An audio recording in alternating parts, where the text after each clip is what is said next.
If I could give you 3 things that would make a massive difference to how you feel physically and mentally, and that will contribute immensely to your well-being, what do you think they'd be?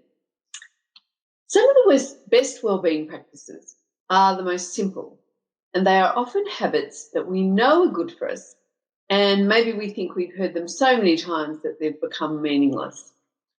What I need when I feel this way about something that I know is good for me, but that I can't seem to get motivated for, is a compelling reason or evidence for the practice, something that I haven't heard before, or some kind of mental motivation to do it. For example, I recall times when it's worked for me and how good I feel when I do it.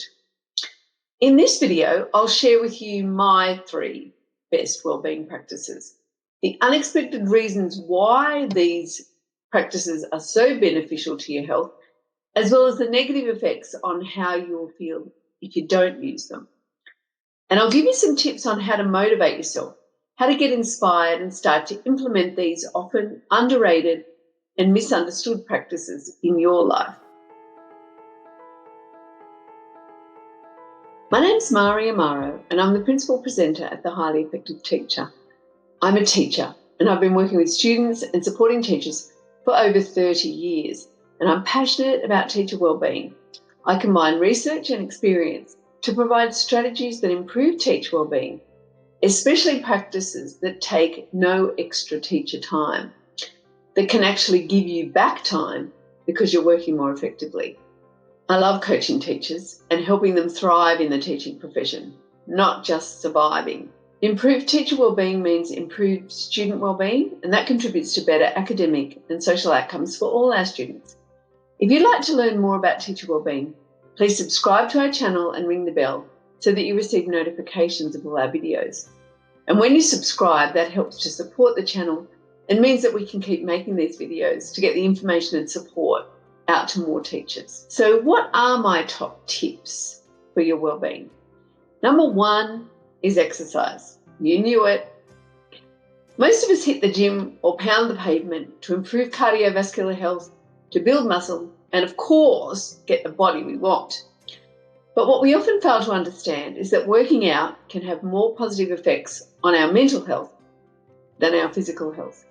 Scientists have investigated how exercising can boost brain function, and studies show that making time for exercise provides some serious mental health benefits. So, the benefits of exercise: it reduces stress. One of the most common mental benefits of exercise is stress relief. Working up a sweat can help manage physical and mental stress. So, go ahead and get sweaty. Working out can reduce stress and boost the body's ability to deal with existing mental tension. And if you're interested in learning more effective strategies that can reduce your stress, check out our video on teacher stress, where you will learn some ways to deal with that stress that you can use in your school day and also with your students. Exercise boosts happy chemicals. Exercise releases endorphins, which create feelings of happiness and euphoria. And don't we want that? Studies have shown that exercise can even alleviate symptoms among the clinically depressed. And for this reason, doctors often recommend that people suffering from depression or anxiety incorporate plenty of exercise time. And in some cases, exercise has been shown to be just as effective as taking antidepressants. And it doesn't mean that you have to be at the gym all the time. About 30 minutes most other days can instantly boost overall mood. Exercise improves self-confidence. At a very basic level, physical fitness can boost your self-esteem and improve positive self-image. And regardless of weight, size, gender, or age, exercise can quickly raise your perception of your attractiveness or your self-worth. And it happens after just one exercise session, be that a walk, a run, or a gym class. Exercise alleviates anxiety. What do you think's better at relieving anxiety? A bubble bath or a 20-minute jog? You may be surprised at the answer. The warm and fuzzy chemicals that are released during and after exercise can help people with anxiety disorders to calm. So doing some exercise actually helps alleviate that anxiety. And if you'd like to learn some more strategies about relieving anxiety, check out our video on managing teacher stress and anxiety. You'll learn some effective ways that you can incorporate into your day without taking much extra time. Exercise boosts brain power. Studies have shown that walking makes you smarter. Researchers at New Mexico Highlands University found that the foot's impact during walking sends pressure waves through the arteries that significantly modify and can increase the supply of blood to the brain. And more blood to the brain means better activity. Exercise sharpens memory. Regular physical activity boosts memory and ability to learn new things. So exercise increases production of cells in the hippocampus, which is responsible for memory and learning. And for this reason, researchers linked children's brain development with levels of physical fitness as well. And even though we may not have quite as much fun as when kids are running around, our working out can boost memory for adults as well. And one study even showed that running sprints improved vocabulary retention among healthy adults. Exercise increases relaxation, hopefully meaning that we get a better sleep. For some, a moderate workout can be the equivalent of a sleeping pill, even for people with insomnia. And moving around 5 or 6 hours before bedtime raises the body's core temperature. And when the body temperature drops back to normal a few hours later, it signals to the body that it's time to sleep. Now for the bad news. Lack of exercise increases risks in so many areas. It increases the likelihood of death from any cause. It increases the likelihood of coronary heart disease, increases the likelihood of high blood pressure and having a stroke. It increases the likelihood of obesity and higher than normal blood cholesterol levels. It increases your risk of type 2 diabetes, of breast and colon cancer. And as with many of these strategies for well-being, lack of exercise can lead to depression and anxiety. So there's lots of reasons for and against. Number 2 is water. You know it, you need to drink more water. According to scientists, the brain is one of the most important organs in your body to keep fuel. It's approximately 85% water, and brain function depends on having abundant access to water. According to Dr. Corinne Allen, founder of the Advanced Learning and Development Institute, brain cells need twice as much energy as other cells in the body, and water provides this energy more effectively than any other substance. Water is also needed for the brain's production of hormones and neurotransmitters. When your brain is functioning on a full reserve of water, you'll be able to think faster, be more focused, and experience greater clarity and creativity. On the other hand, lack of water to the brain can cause many difficulties, including poor focus, difficulty with memory, brain fatigue and brain fog, and think of the 3 p.m. slump, headaches, sleep issues, anger, and again, depression. Studies have shown that if you're only 1% dehydrated, you will likely have a 5% decrease in cognitive function. And further studies have shown that prolonged dehydration causes brain cells to shrink in size and mass. Drink plenty of water throughout the day for optimal brain function, because the brain cannot store water, and water delivers nutrients to the brain and removes toxins.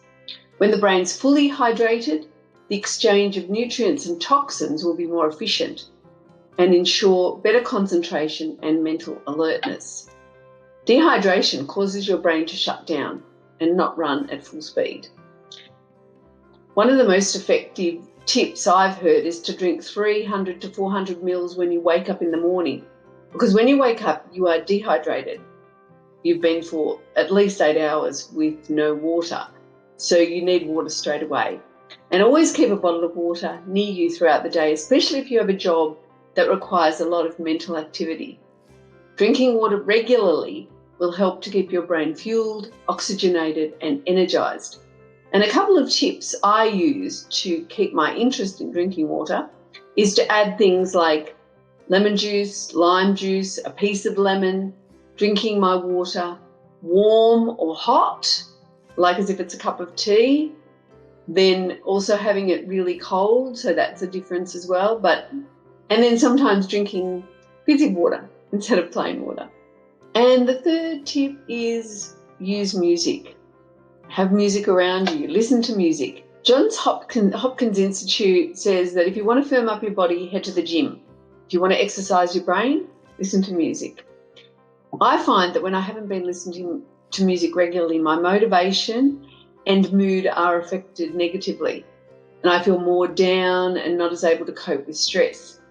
And I'm reminded of this as soon as I listen to music, of what it does for me. If you want to keep your brain engaged throughout the aging process, listening to or playing music is a great tool, and it provides a total brain workout. Research has shown that listening to music can reduce anxiety, reduce blood pressure and pain, as well as improve sleep quality, mood, mental alertness, and memory. The power of music isn't limited to interesting research. Do it for yourself and find out how great it feels. So the benefits of listening to music are improving brain function. One study found that playing more upbeat music led to improvements in processing speed, while both upbeat and downbeat music led to benefits in memory. Music relieves stress. In one 2013 study, participants took part in one of 3 conditions before being exposed to a stressor and then taking a psychosocial stress test. Some participants listened to relaxing music, others listened to the sound of rippling water, and the rest received no auditory stimulation at all. The group that listened to relaxing music prior to the stressor were able to cope with the stress and recover much more quickly than the other 2 groups. Music can relieve pain. A 2015 review of research on the effects of music on pain management found that patients who listened to music before, during, or even after surgery experienced less pain and anxiety than those who did not listen to music. And it was the ones who listened to music before the surgery that had the biggest impact. Music may help you sleep better. In a study that looked at college students, participants listened to classical music, an audiobook, or nothing at all. One group listened to 45 minutes of relaxing classical music, while another group listened to an audiobook at bedtime for 3 weeks. Researchers assessed sleep quality both before and after the intervention, and the study found that participants who had listened to music had significantly better sleep quality than those who had listened to the audiobook or received no intervention. Music increases motivation. You kind of know this really because there's a good reason why you find it easier to exercise while you listen to music.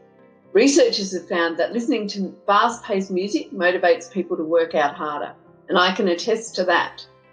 Interestingly, research shows that listening to fast-paced music not only causes exercisers to work harder during their workouts, they also enjoy the music more. Music makes you happier. Another study found that intentionally trying to boost moods by listening to positive music could have an impact within 2 weeks. Participants were instructed to purposefully attempt to improve their mood by listening to positive music each day for 2 weeks, while others listened to music but were not directed to become happier intentionally.